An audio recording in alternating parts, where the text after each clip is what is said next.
untuk menghancurkan Islam itu dengan menghancurkan anak mudanya. Dengan menjauhkan anak mudanya ataupun menjauhkan syabab itu dari agama Allah Subhanahu wa taala.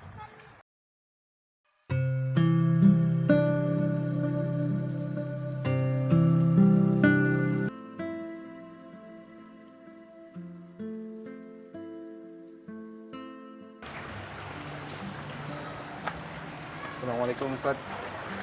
Waalaikumsalam. Mana Mal? Dari habis selesai sholat Ustaz. Oh, Masya Allah. Ustaz? Tadi sudah sholat juga, Alhamdulillah sudah segar.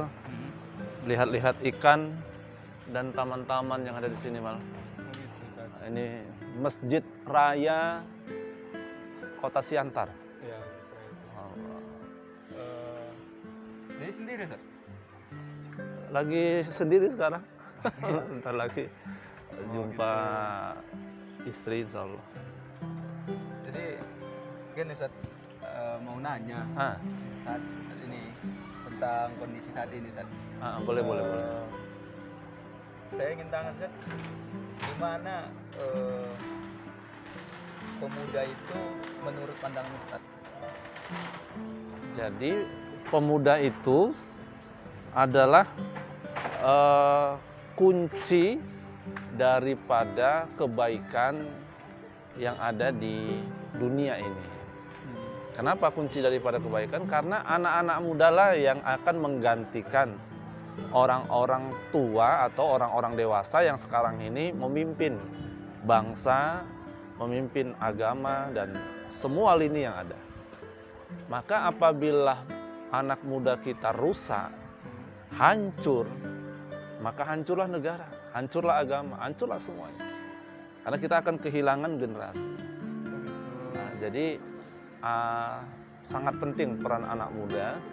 Oleh karena itu Allah Subhanahu wa taala sampai memasukkan berbagai macam kisah tentang anak muda di dalam Al-Qur'an. Misalnya Mal, itu ada surah Al-Kahfi bercerita tentang bagaimana anak muda itu untuk mempertahankan imannya, mereka mengasingkan diri dalam gua. Kemudian Allah Subhanahu wa taala memberikan mukjizat. Mereka hidup selama 309 tahun. Dalam keadaan tidur. Mereka hidup tapi tidur. Artinya apa? Allah Subhanahu wa taala dalam surah Al-Kahfi itu semakin menambahkan iman anak-anak muda yang komitmen dengan jati dirinya. Juga kita lihat bagaimana kisah Ismail, seorang anak muda yang patuh dan berbakti kepada ayahnya Ibrahim. Bahkan dia rela mengorbankan nyawanya untuk menjalankan perintah Allah Subhanahu wa taala. Sangat banyak sekali kisah-kisah anak muda di dalam Al-Quran menunjukkan bahwa Allah Subhanahu wa taala ingin mengingatkan kita untuk perhatian dengan kondisi anak muda sekarang. Jadi menurut pandangan Ustaz gitu kan, saat ini pemuda itu sudah banyak terkontaminasi dengan budaya-budaya asing barat, seperti dalam memakai narkoba, terus pergaulan bebas, terus pergaulan antara laki-laki dan perempuan itu tanpa batas itu Ustaz. Itu gimana untuk menyikapi itu Ustaz? Memang ini ada satu misi dari musuh-musuh Islam. Mereka itu untuk menghancurkan Islam itu dengan menghancurkan anak mudanya.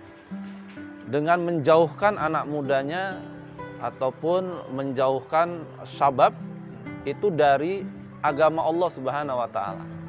Dengan cara apa? Menawarkan dunia kepada mereka. Menawarkan kesenangan dunia kepada anak-anak muda.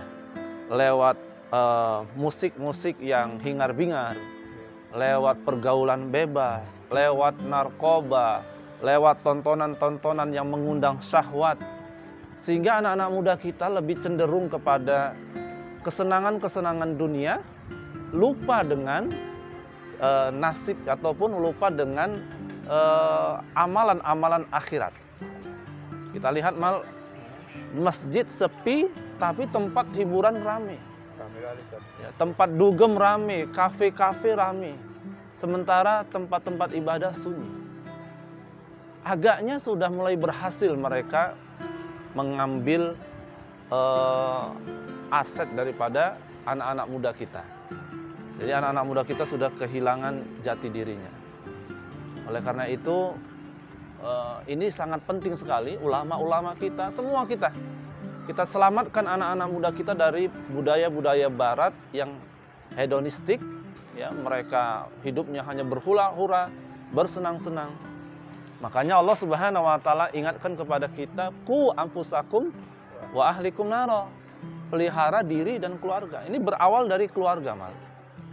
Jadi anak-anak muda yang terjelebab masuk ke dalam dunia hitam, narkoba, pergaulan bebas, dunia-dunia malam, itu berawal ketika dia tidak memiliki keluarga yang bisa menjadi contoh tauladan. Dia tidak memiliki ketenangan dalam keluarga. Yang ada dalam keluarga itu adalah rasa ketidaknyamanan. Jadi dia lebih suka di luar daripada di dalam rumah. Ini yang menjadi problem. Kenapa anak-anak muda kita sekarang rusak akhlaknya, bermula dari keluarga. Maka perbaiki keluarga kita, bangsa Indonesia ini perbaiki keluarga. Ya, ayo kembali kepada keluarga kita. Jadikan keluarga kita itu keluarga surga, keluarga yang beradab, keluarga yang harmonis.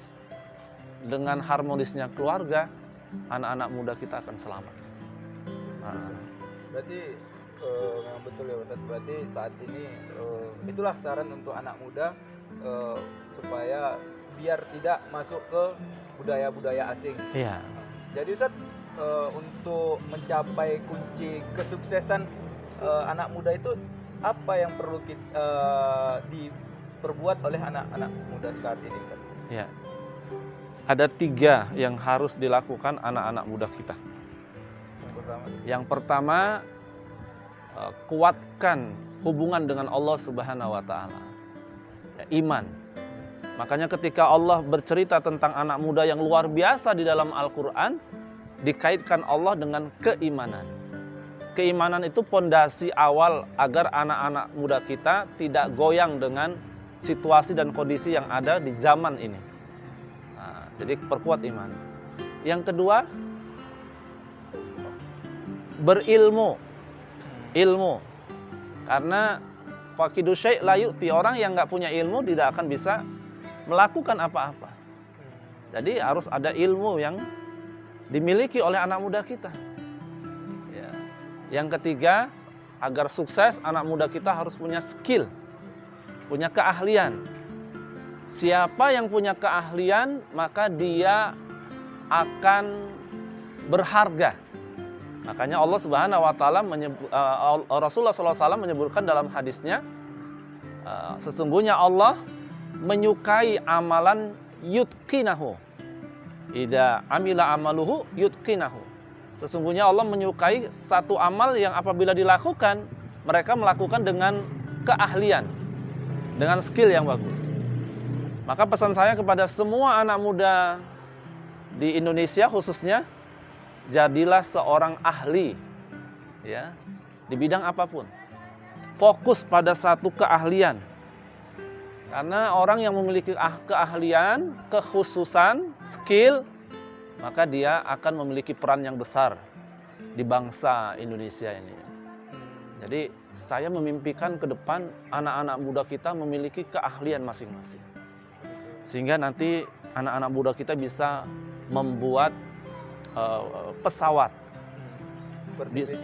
ya, bisa membuat mobil sendiri, Honda sendiri, ya, kemudian sepeda sendiri, bisa membuat produk-produk, sehingga kita tidak lagi konsumtif di Indonesia ini, hanya memakai produk orang lain, tapi kita sudah menjadi produktif, kita sudah memproduk produk sendiri. Dan itu bisa dilakukan kalau anak-anak muda kita memiliki keahlian. Jadi anak-anak muda kita harus punya keahlian yang mumpuni di bidang masing-masing. Profesor di bidang masing-masing. Itu. Berarti Ustaz, untuk mencapai 3 kesuksesan, 3 kunci untuk menjadi anak muda itu yang pertama mendekatkan diri kepada Allah, yang kedua harus memiliki ilmu, itu dengan belajar terus. Kalau sudah tamat aliyah terus S1, kalau dapat S2 terus sampai jadi profesor. Baru yang ketiga itu memiliki keahlian. Atau skill. Kalau bisa difokuskan satu dan dia pakar dalam hal pakar itu lebih baik daripada banyak yang dikerjai tapi nggak ada yang jadi. Gitu. Yang fokus kuliner, yang fokus teknologi, yang fokus politik, dan lain-lain. Yang fokus olahraga. Biar sehat ya. Sehingga kalau anak-anak muda kita memiliki keahlian masing-masing, dia akan dipakai oleh orang-orang luar dan itu menjadi kebanggaan bangsa Indonesia. Gitu. Jadi Ustaz, untuk anak-anak muda yang ada di Indonesia khususnya Ustaz, apa pesan Ustaz supaya anak muda yang saat ini yang sudah terlalai dengan aktivitas dunia supaya bangkit lagi Ustaz, melihat agamanya biar khirohnya biar bangkit lagi Ustaz. Itu pesan Ustaz kepada anak muda apa Ustaz? Jadi kepada seluruh anak muda di Indonesia dimanapun berada, ya, Indonesia ini nasibnya berada di tangan kalian.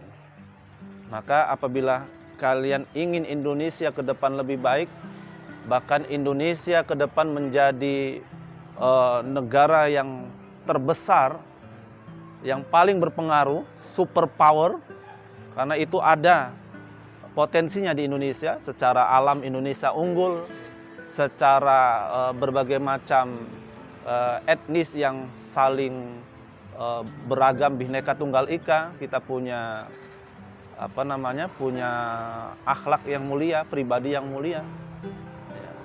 Maka caranya yang sangat efektif, yang sangat bagus untuk membuat Indonesia maju, anak-anak muda harus bangkit, harus sadar, harus cinta kepada ilmu, harus terus belajar. Karena tidak akan mungkin anak-anak muda ini akan mengelola dunia ini tanpa ilmu, tanpa bekal. Jadi membaca itu harus jadi sebuah hobi, meneliti harus jadi sebuah hobi, belajar harus menjadi sebuah hobi, dan yang paling terpenting adalah iman. Karena sebanyak apapun skill ilmu kita, sebanyak apapun kemampuan kita, kalau iman kita keropos, justru yang menghancurkan negeri ini adalah anak bangsa sendiri yang tidak beriman, yang akan menjual bangsa ini ke bangsa asing, yang akan menggerogoti sumber daya alam yang ada di Indonesia ini, kemudian menjadilah Indonesia miskin. Jadi anak-anak muda imannya harus diperkuat, kemudian memiliki ilmu dan skill, sehingga nanti anak-anak muda kita tidak terbuai dengan kondisi yang sekarang ini, bisa lebih bangkit menguasai dunia dari Indonesia. Berarti anak muda saat ini harus bangkit, harus bisa mengalahkan keadaan yang saat ini yang membuat mereka lalai. Iya.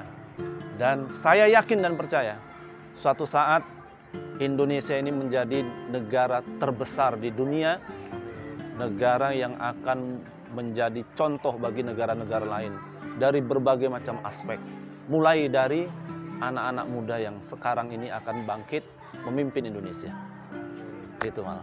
Oke, Ustaz, karena berhubung udah mau maghrib, Ustaz. Iya. Jadi dan ini pun penting juga, Ustaz. Anak mohon pamit ya, Ustaz. Siap. Nanti lain kali kita bisa komunikasi bahas-bahas yang lainnya, Ustaz. Siap, insya Allah. Ustaz, ini, Ustaz. Jumpa lagi. Assalamualaikum. Waalaikumsalam warahmatullahi wabarakatuh.